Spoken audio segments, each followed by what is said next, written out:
안녕하세요. 건강지킴이 및 건강한 정보TV를 찾아주셔서 감사합니다. 얼마 전 무리하게 밤샘을 했더니 대상포진이 떡하니 나타나 힘든 하루하루를 보낸 적이 있답니다.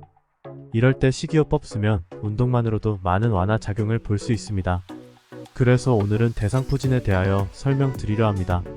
대상포진은 수두 바이러스에 의해 발생하는 질환으로 주로 성인들에게 나타나는 피부감염병입니다. 대상포진은 수두 바이러스에 감염되었던 사람들이 재활성화된 바이러스를 가지고 있을 때 발생할 수 있습니다. 이로 인해 대상포진은 전염성을 가지며 특히 면역력이 약한 사람들에게 더 위험한 질병입니다.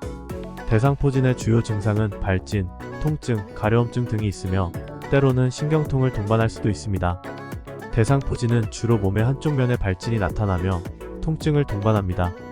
이러한 발진은 수평적으로 벌어지는 특징을 가지며 수평성 대상포진이라고도 불립니다. 발진은 작은 수포로 시작하여 몇일 내에 큰 수포로 변하며 그 후 피부 위에 굳어진 상처로 변화합니다. 이러한 증상은 대상포진 바이러스가 신경을 따라 이동하여 해당 신경의 영역에서 발생합니다.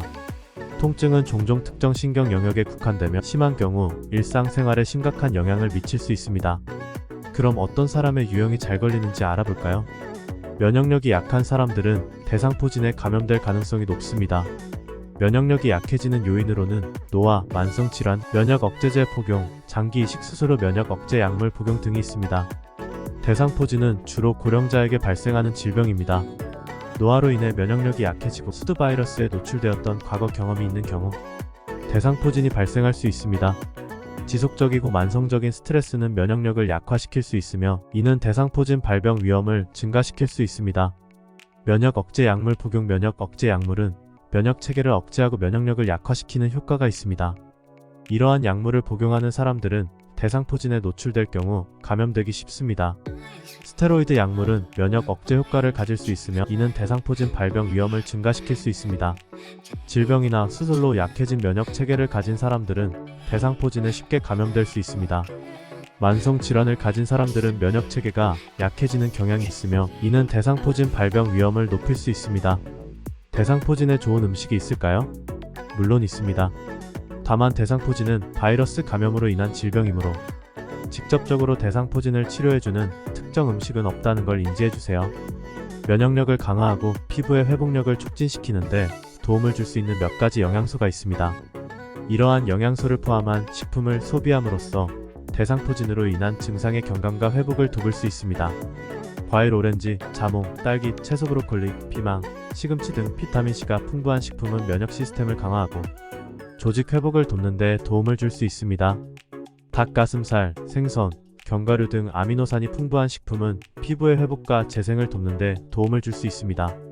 레드미트, 달걀, 콩류 등 아이언이 풍부한 식품은 혈액순환을 촉진하고 피부의 산소 공급을 개선하여 회복을 돕는 데 도움을 줄 수 있습니다. 우유, 요거트, 치즈 등 아마지움이 풍부한 식품은 면역력 강화와 피부의 염증을 줄이는 데 도움을 줄 수 있습니다. 생선, 가금류, 콩류 등 리신이 풍부한 식품은 피부 조직의 회복을 돕는 데 도움을 줄 수 있습니다. 또한 대상포진 환자들은 통증과 피부 자극을 최소화하기 위해 부드럽고 유연한 식사를 선호할 수 있습니다. 부드러운 음식인 죽, 스무디, 식사 대용 음료 등을 선택하여 피부 자극을 줄일 수 있습니다. 대상포진 환자들은 피부의 발진과 통증을 경감시키기 위해 특정 음식을 피하는 것이 좋습니다. 다음은 대상포진에 안 좋을 수 있는 음식과 음료의 몇 가지 예시입니다. 고지방 식품은 염증을 촉진할 수 있으므로 대상포진 환자들은 지방 함유량이 높은 음식을 피하는 것이 좋습니다. 이러한 음식에는 고기의 지방 부분, 튀긴 음식, 트랜스 지방이 많이 함유된 가공식품 등이 포함됩니다. 대상포진 환자들은 피부 자극을 최소화하기 위해 자극적인 조미료와 향신료를 피하는 것이 좋습니다. 예를 들어 고추, 간장, 양념 소스 등은 자극적일 수 있으므로 사용을 제한하는 것이 좋습니다. 과도한 소금 섭취는 체내 염증을 촉진할 수 있으므로 대상포진 환자들은 소금 섭취를 제한하는 것이 좋습니다. 가공식품, 스낵, 소시지 등은 과도한 소금을 함유할 수 있으므로 주의가 필요합니다. 알코올과 카페인은 피부를 자극할 수 있으므로 대상포진 환자들은 가능한 한 섭취를 제한하거나 피하는 것이 좋습니다. 매운 음식, 산뜻한 과일 주스, 신선한 사과 등 피부 자극을 일으킬 수 있는 음식은 개인에 따라 다를 수 있으므로 각자의 피부 반응을 고려하여 조절해야 합니다. 대상포진이 걸렸음에도 운동을 쉬면 안 되시는 분도 있더라고요. 그런 분들은 가벼운 운동을 추천합니다. 대상포진 환자들은 고강도 운동을 피해야 합니다. 고강도 운동은 체내 염증을 증가시킬 수 있으며 피부에 부담을 줄 수 있습니다. 이에 속하는 운동으로는 러닝, 줄넘기, 고강도 강도 운동 등이 있습니다. 대상포진 환자들은 질소가 농축된 환경에서의 운동을 피해야 합니다. 예를 들어 고산지대, 진공 환경 또는 고산소 운동 시설에서의 운동은 피부 회복을 방해할 수 있습니다.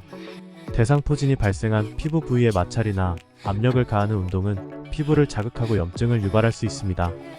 예를 들어 무거운 가방을 들거나 근육에 집중적인 압력을 가하는 힘겨운 운동을 피하는 것이 좋습니다. 공격적이고 접촉이 많은 스포츠 활동은 대상포진 환자들에게는 적합하지 않을 수 있습니다. 접촉 스포츠나 피부에 부상이 발생할 수 있는 스포츠는 피하는 것이 좋습니다. 대상포진은 즉시 의료진과 상담하여 치료받아야 합니다. 대상포진 치료에는 항바이러스 약물, 진통제, 항염증제 등이 사용될 수 있습니다. 이러한 치료는 통증 완화와 합병증 예방을 위해 중요합니다.